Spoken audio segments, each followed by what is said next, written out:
According to the National Multiple Sclerosis Society, more than 15,000 people in the greater Maryland, D.C. area are living with MS, which is an unpredictable disease that attacks a person's central nervous system, resulting in a disruption in the communication between the brain and the body. Dr. Daniel Becker is an expert in MS and also founder of the International Neurorehabilitation Institute, the INI. Welcome, doctor. Thank you very much. Great to have you here. We know you're working to raise awareness on this. And also Chauntay Green, welcome. You are someone who has suffered from MS. Yes, unfortunately. So we're going to get both perspectives here. This is really a timely topic. And it is stunning, doctor, just how many around Maryland alone suffer from MS. Yeah, MS used to be a niche disease. We thought there's just a few people that we knew to have MS. And then we used to quote 400,000 people in the United States. I think we've learned now it's probably over 1 million people in the United States. And in Maryland alone, somewhere between like 10,000 and 15,000 patients are affected by this condition. The numbers are stunning, but it's really about the people who have to deal with it. Chauntay, I know you have had a battle with MS. So tell us just a little bit about that.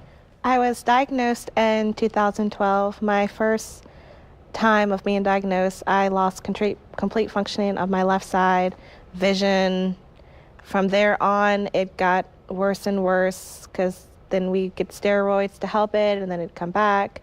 I've been on injectables before, pills before, and then I actually used to work with Dr. Becker at a hospital that we worked at previously together.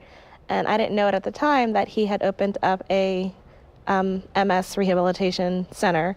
And when I saw him, we talked, we tried other drugs from then on, and it wasn't until Lemtrada came, and it's my super drug now. It's an amazing match because you guys actually met at work, at the hospital, so to speak.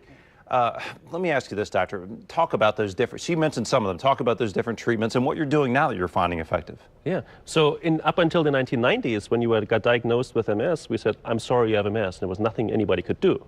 And then we got the first round of medications. There used to be self-injections, which helped people really decrease the attacks that the immune system was launching at the body, and they helped. And then in around 2010, we got the first oral medications, so pills taken by mouth, which seemed to be more efficacious than the older drugs.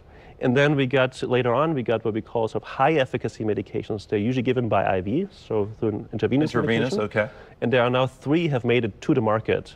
And so we try to intervene as early as possible in the MS and be as aggressive as possible to preserve as much brain and spinal cord as possible. It's amazing to think. And this newer treatment, Lemtrada, one of them, talk about the impact it's had on you, Chauntay.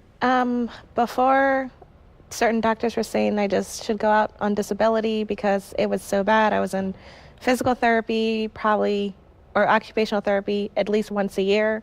Since being on Lemtrada, when there's a code in the hospital, I have no problem running. I can walk, I can wear heels again. Like, I feel like I got my life back when I thought that I was just going down and no recovery was going to happen. It's great to hear the impact that, trying those different treatments and finally finding one that's been of success. Doctor, this center that you operate, the International Neurorehabilitation Institute, it's located locally. Is it Lutherville? It is in Lutherville, Maryland, yes. Just outside of Baltimore. So an opportunity for others out there suffering with MS that haven't maybe found the right course of treatment yet. You have a place they can go. Definitely. We're trying to make this an all-comprehensive center from diagnosing you, taking care of you over time, providing state-of-the-art treatments, in addition to providing rehabilitation as well in order to actually get function back. So now in MS, we not only have the power to essentially arrest the disease, but we're trying to actually restore some of the function that has been lost. Absolutely. Well, such a great sign of hope. We like to see these battles being won in the war against MS. I'm going to call it that. Chauntay, Dr. Becker, thanks so much for coming in today. Thank you very much for inviting us. It's been great to have you here. And we are back with more Midday Maryland right after this. Stay tuned.